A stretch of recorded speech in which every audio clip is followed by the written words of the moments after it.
Mr. Speaker, even on the onset, it's very important to discuss also the soft side of our country.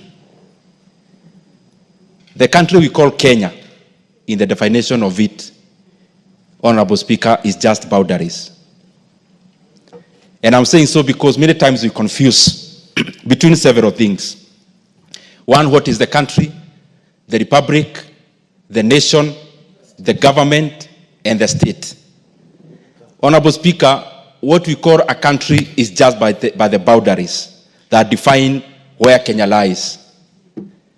The other functions, Honorable Speaker, that defines what the state is the state apparatus, Honorable Speaker, the institutions of governance, which predominantly are made on the institution that guarantee the rule of law and accountability, rule of law, of course, through the judiciary, accountability through democracy in a house like the legislature, and also a functional modern state, which then defines the executive. Honorable Speaker, many times we don't talk about what the nation is. The nation of Kenya. And Honorable Speaker, I've talked about the country called Kenya. I've talked about the state, which makes the apparatus of the institution of governance. Honorable Speaker, there is also something very fundamental called the nation. And the nation is the soft side of the country. And Honorable Speaker, many times, even economically speaking, many countries actually progress when they have been able to align their culture. And Honorable Speaker, many times we confuse the culture and the language. That is only one side of what we call the nation, or a shared identity, or a shared values. The soft side of the country, Honorable Speaker, encompasses and answers the question of who are we as a country, who are we as a citizenry. Honorable Speaker, one could be language, others could be shared values, others could be even our temperament, others could be our disposition as a people, because, Honorable Speaker, all these soft sides of what defines the people from what is called the culture. Honorable Speaker, in this modern era, it is beholden upon all of us. And that is why culture is always actually not static, Honorable Speaker. It is progressive and dynamic. It behoves all of us to look at the segments of our culture, which then brings identities that are static. Identities, Honorable Speaker, that then brings about fault lines in the relationships of the people. And that is why many countries, Honorable Speaker, have had many people with different cultures, but they came together to find an overarching culture, a shared value across. That is why a country like Switzerland is actually more fragmented in terms of ethnicities than Kenya. But when you look at it, it is more cohesive. A country like Tanzania, Honorable Speaker, is more fragmented in terms of ethnicities. But when you go to Arusha or Dar es Salaam, and you ask anyone which tribe you come from, the first thing they ask you is, are you Kenyan? And Honorable Speaker, what I'm just trying to say is that it is important progressively. It may not happen very suddenly.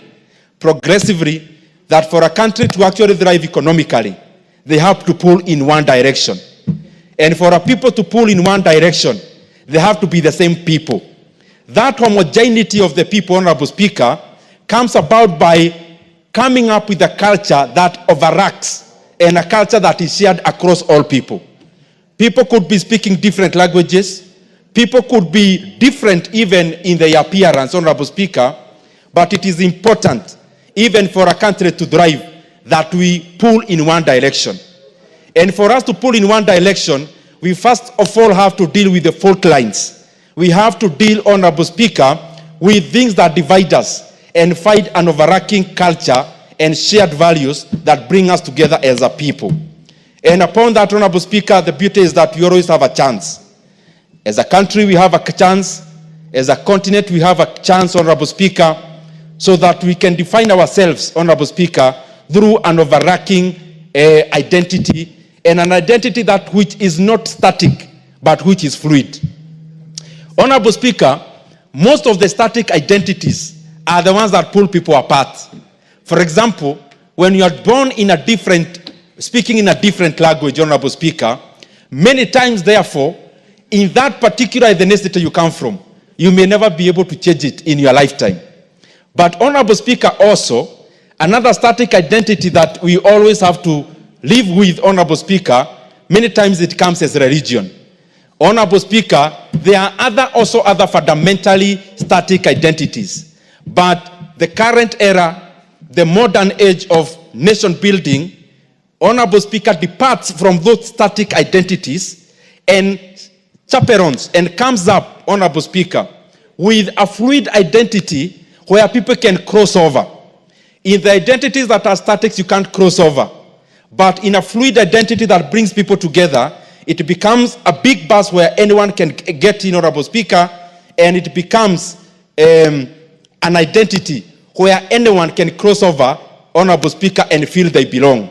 And I believe that is what we must do as the leadership of our country, as the leadership of our continent, because I believe together as a continent, we are one people. We just have to fight that one commonality, because together, and especially as Africa, we are one people, Honorable Speaker. We must act as one people. We must pull in one direction so that our continent can actually have better days ahead. And even the same should percolate to the individual states, to the individual nations, Honorable Speaker, to the individual countries, so that we continue building a cohesive society. I thank you, Honorable Speaker. Very well. Sounds like the Hegelian philosophy.